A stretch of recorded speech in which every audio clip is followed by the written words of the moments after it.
We're Denise and Randy McGarvey, and we have some exciting news to share with you. We will be the Jacmel Child and Family Advocates with Hands and Feet Project in Jacmel, Haiti. We've actually done mission work ever since we've pretty much known each other, right? And we've taken the kids on trips. We've been to Africa and all over the world. And we originally thought that we might do this type of work when we retired, but God had different plans for us.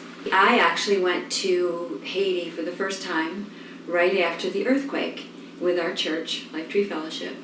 And after that, we actually ended up going, between the two of us, we've been there 12 times. So we kind of got the bug for Haiti. So we've served there at least once every year, sometimes twice every year since then. So Haiti is actually on the island of Hispaniola. On the right side is Dominican Republic, and on the left side is Haiti. And on the map, we'll actually be flying into Port-au-Prince, which is the capital, and there's a line that goes up over the mountains, and that's pretty much the only road that goes over into Jacmel on that side, and it's very twisty and turning around and everything. And when we go on there, Dramamine's a good thing to take with us. But it's actually about 40 miles from the capital, and it takes about 3 hours to do that 40 miles. So you can kind of get an idea of how high we're going to be going and around. We actually drive through the epicenter of the earthquake, which is, the road is doing pretty good now there. So, and we will be able to see Taina, who is our sponsor child for Restore Haiti. We've been sponsoring her for about 4 years, and she's now 13 years old. So we'll actually be able to go to church with her while we're in Haiti. So the question is, why serve in Haiti? Haiti has a severe orphan crisis. There are estimates of between 400,000 and 800,000 orphans in a country of 10 million people. The orphan crisis is not due to deceased parents, it's due to poverty. When you really dig into that side of it, there are only about a third of Haitians who have any sort of regular jobs. The rest are just part-time jobs, and they get jobs as they're able. And that results in about 80% of people living below the poverty line, and about 53% living in abject poverty. And then when you dig into more details about education, education is not free. The government runs all the schools there, and kids have to pay tuition, and they have to have school uniforms. And so even when parents are able to feed their children, they may not be able to send them to school because of the cost of school. And that, of course, results in a low literacy rate, and it just compounds the problem. A little bit of history about the Hands and Feet Project, who we're going to be working with. Audio Adrenaline is a Christian rock band, and they actually had a song quite a while ago called The Hands and Feet, which is based on the hands and feet of God, and go and help the orphans and widows. And so that song was made, and it became quite popular, and the fan base really had, they really liked it a lot. The reaction was really good. So they actually named Hands and Feet Project after that song in Haiti. They've been there since about 2004, and Audio Adrenaline still has a big presence there. So we actually spent some time with them. It was kind of fun. So someone who likes to do research into who I'm working with. So looking up the mission and vision of Hands and Feet Project, there were some things that really resonated with us. First of all, it's a Christ-centered organization, and then when you look at the vision of Hands and Feet Project, it's really multifaceted. The first thing is they really take care of the children that they have in their care, and they do that through having Haitian house moms that oversee 8 to 10 children. So they do like residential family-style care. And then when you look at the root cause of the orphan crisis, that's when you look into the poverty side and the lack of jobs. So Hands and Feet Project does everything they can to provide jobs to Haitians, and that's really getting to the root cause and addressing the problem. And we just love that multifaceted aspect of who they are and what they do. So what are we going to be doing there? Well, that's a pretty loaded question. We're going to be doing quite a bit. We talked about the residential homes and the children that are there on our campus. There's about 70 of them. And we also will have 45 Haitian employees. Some of those are the house moms. But the goal for these 70 children, which we think are going to be our grandchildren, right? We're going to take them on. The goal is to have what we call a circle of care around them. And that's their physical, their educational, their emotional, and their spiritual health. And our goal is to make sure that that all happens all the time. And with the physical part of it, of course, we want them to be healthy. So we want to make sure that they have good nutrition. We also will make sure that they have their shots. Doctors will come and give them checkups. And some of them need a little bit more care. So we're going to make sure that we have that for them. On the emotional side of it, you can imagine that they're orphans in respect of poverty. Some parents are not around anymore, but the emotional trauma that goes with all of that, we're going to be helping them go through that. Randy and I had some pretty extensive training on that a couple weeks ago, and it was pretty amazing. And with the educational aspect of it, these kids are actually going to be going to school in their own environment. They don't go to school on the campus that we're going to be working at. They go out into schools with their peers. And we will oversee that along with the Haitian employees that do it as well. And then the spiritual side of it, of course, we want to make sure that they are hearing the Word of God. And they will be going to churches in the Jacmel area. We were able to attend one last November. It was kind of fun doing that with all the kids. Another part of our job is going to be helping with the aquaponics. I know a lot of you have heard about hydroponics, but aquaponics is actually raising tilapia or a fish, and that's what we're doing there. We're raising tilapia, and the goal is to have those tilapia actually feed the village. So they do have adult tilapia there now, and I think the end of last year, they actually had enough to feed the village. But the water from that tilapia goes up into a higher area, and that water actually grows plants because it's very fertilized, if you say that. And they're growing eggplant and tomatoes and beans, and they're working on lettuce. So that water goes up, and all of those plants grow in the water, and then the water comes back down into the fish. So it's a circle of life, if you might say that. So we'll be helping with that. And one of the things that we need to do is make sure that those fish have bubbles all the time, because if they go without bubbles for about 2 hours or more, they start suffering, and it could kill them. So we have to make sure that the electricity is on all the time, and that can be a full-time job in itself. The electricity in Haiti is run by, the country is run by big generators, and they run about 3 days at a time and maybe take a 4th day off. And during those 3 days, it might be on for 12 or 13 hours. So when that goes off, we have that 2-hour window to have some other type of electricity. And so we work with a generator that has to be manually turned on, no matter what time of night it is, or batteries or solar. So that's part of our job as well. And then we'll be doing operations and administration. What that means is we're going to help with the payroll with the Haitians. We also have a clinic and a pantry type situation there where the house moms can come and take food and products for their houses and things like that. So we'll be overseeing the finances. And another part of it is, and you can do this, we're hosting small teams that come in there. And the goal of those small teams, mission teams, is to actually work alongside the Haitians, and we want them to take them around in Haiti and show them what a beautiful country it is, and have them maybe spend some of their dollars in a tourist type situation to help Haiti as well. So a lot of fun things that we're going to do. And in some of the pictures, you'll see that that's the village that we're going to be in. You'll see some of the housing that the kids are living in, and so that's where we're going to be, in that village.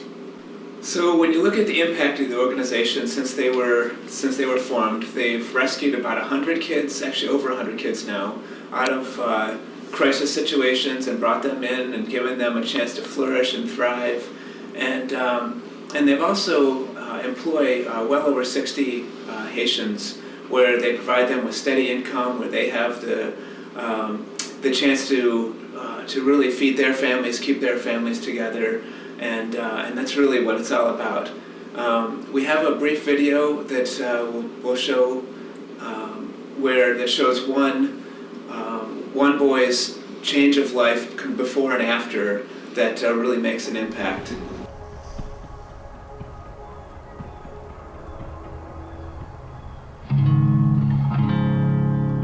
Where you come from doesn't determine where you're going.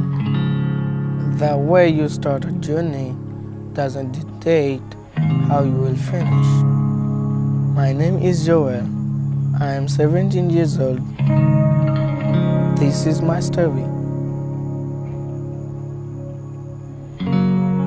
I live in Guinguave, Haiti.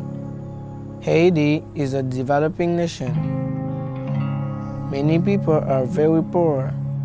There are few opportunities to find work. Because of this extreme poverty, many families are broken apart, and many children are said to live at orphanages or on the streets, or to live as child slaves. When I was much younger, I was sent to an orphanage not far from here. The orphanage was like many orphanages in Haiti, where children are kept with little food, no bed to sleep on, and no chance to go to school. We all slept in one room on cardboard boxes. It was no place for children. We would stand in the sun most of the day because we had no place to go.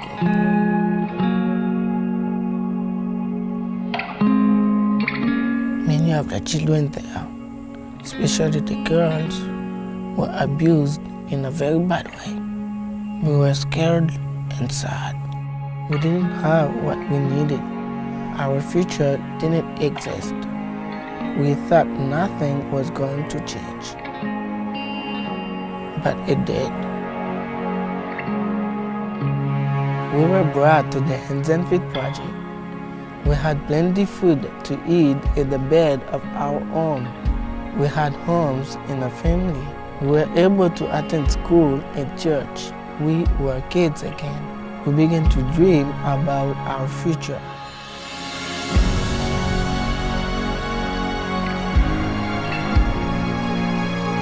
Now I am going into Armen. I am number 1 in my class. I love to play soccer with my friends. I am the best soccer player at Hands and Feet. I have a part-time job with Haiti Med. I'm a tutor, a leader, a friend, and an example to the children around me. God put this family and these friends onto my path to shine lights before me. When I look at the younger kids, I want to show them they can accomplish the great things God has for them.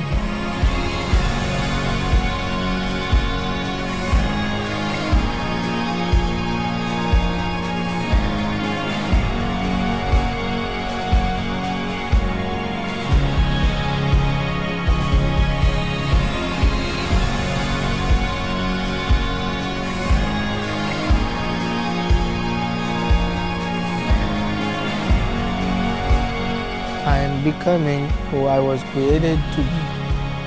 I pray your path become brighter and brighter, just like mine.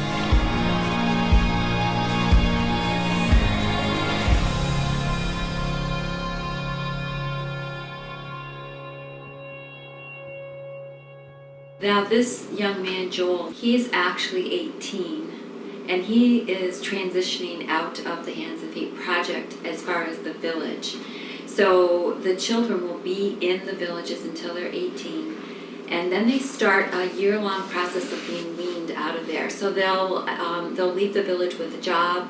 They'll know how to cook and clean, do their own laundry, shop, pay bills, things like that. So they're not just set out on the street. And Tamra, who is in the picture, she was the first girl to come on to the Hands and Feet Project, and she's actually transitioning out this year, and I had a great time with her in November when we visited.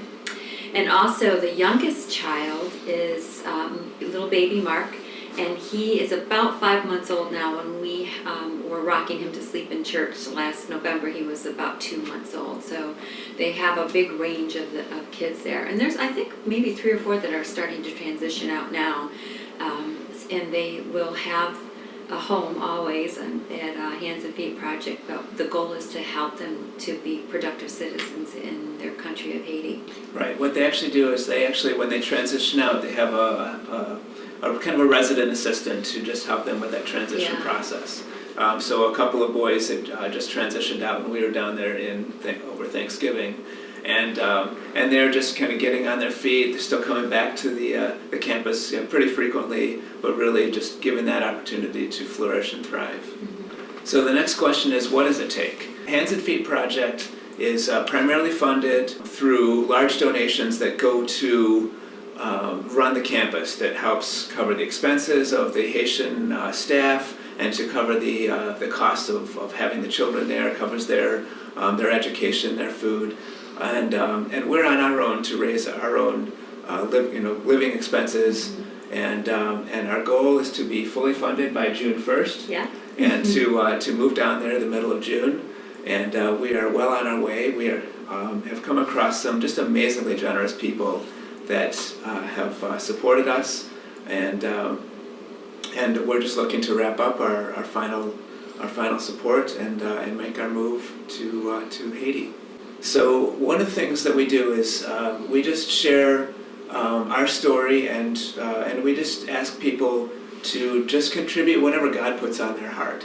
We're not asking people to redirect their tithe from their church. We're not asking people to go into debt to help cover our expenses. It's nothing like that. We just share our story, and we ask that whatever God puts on your heart, that you just join us, partner with us financially to help us be successful. We're ready and willing to go. We just need some partners to support us. What we have here is an example of what it takes to be fully funded. If we had one person at $500 a month, 2 people at $300 a month, etc., we would get to the point where we are fully funded. So the question that we would have for you is, would you be willing to partner with us at one of these levels or some other amount? The next question we have for you is, what can you do to help us spread the word? From everyone that we've talked to that have gone down this road ahead of us, we will run out of people that we know before we get to the point where we're fully funded. So what we ask people to do is just share our Facebook page, share our website, just like the page yourself and invite others to join us and just help us get the word out. We are confident that this is where we are called to be, and we're confident that God will fund this vision that He's given us. And we just ask for your help in just getting the word out and find out who else this resonates with, who wants to partner with us as we go forward. And if you have any questions, or you want us to meet with you one-on-one, or a Skype call, whatever, please contact us through our Facebook page or our website. We would absolutely love to talk with you. Right? Absolutely. And thank you for your time, and hopefully we'll see you in Haiti.